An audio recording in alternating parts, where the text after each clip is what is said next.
যিসকল কেণ্ডিডেটে 2025 বৰ্ষত ডিএলএডৰ entrance exam দিব বিচাৰিছে সেইসকল কেণ্ডিডেটৰ বাবে ডিএলএড প্ৰি এন্ট্ৰি টেষ্টৰ সম্পূৰ্ণ সিলেবাস আজিৰ এই ভিডিঅ'টোত উল্লেখ কৰা হৈছে। এই ভিডিঅ'টো শেষলৈ চালে নিশ্চয় উপকৃত হ'ব, গতিকে ভিডিঅ'টো শেষলৈ চাই থাকিব। ডিএলএডৰ প্ৰি এন্ট্ৰি টেষ্টৰ বাবে আবেদন কৰিব বিচৰা কেণ্ডিডেটসকল হায়াৰ সেকেন্ডাৰী পাছ হ'ব লাগিব, লগতে 50% থাকিব লাগিব। এছটি এছটিপি আৰু এছটিএইচ কেটেগৰীৰ কেণ্ডিডেটসকলে 5% ৰিলেক্সেশ্যন পাইছে, অৰ্থাৎ তেওঁলোকে 45% পালেও আবেদন কৰিব পাৰিব। আৰু কেণ্ডিডেটসকল 18 পৰা 34 বছৰ বয়স হ'ব লাগিব। আৰু এছচি এছটিপি এছটিএইচ কেটেগৰীৰ কেণ্ডিডেটসকলে 18 পৰা 36 বছৰ বয়সলৈ আবেদন কৰিব পাৰিব। যেহেতু প্ৰি এন্ট্ৰি টেষ্টৰ অনলাইন আবেদন মে' মাহৰ 18 তাৰিখৰ পৰা আৰম্ভ হৈছে আৰু অনলাইন আবেদনৰ অন্তিম তাৰিখ হৈছে জুন মাহৰ 5 তাৰিখ।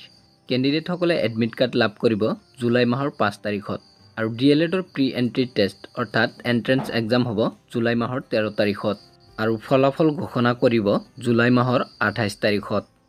কেণ্ডিডেটসকলে অনলাইন আবেদন কৰোঁতে 600 টকা পে'মেণ্ট কৰিব লাগিব।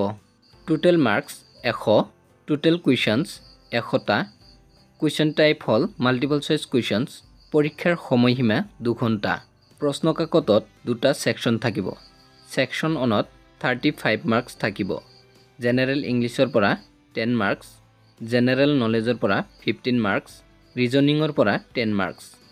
ছেকশ্যন 2ত টোটেল 65 মাৰ্কছ থাকিব। জেনেৰেল মেথামেটিক্সৰ পৰা 15 মাৰ্কছ, জেনেৰেল ছায়েন্স এণ্ড ইভিএছৰ পৰা 15 মাৰ্কছ, ছ'চিয়েল ছায়েন্সৰ পৰা 20 মাৰ্কছ আৰু লেংগুৱেজৰ পৰা 15 মাৰ্কছ থাকিব।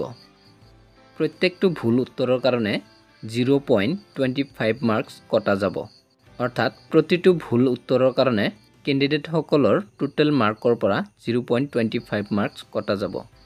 যদি ভিডিঅ'টো ভাল লাগিছে লাইক কৰিব, শ্বেয়াৰ কৰিব আৰু এনেধৰণৰ নতুন ভিডিঅ' পাবলৈ হ'লে এই চেনেলটো ছাবস্ক্ৰাইব কৰিব।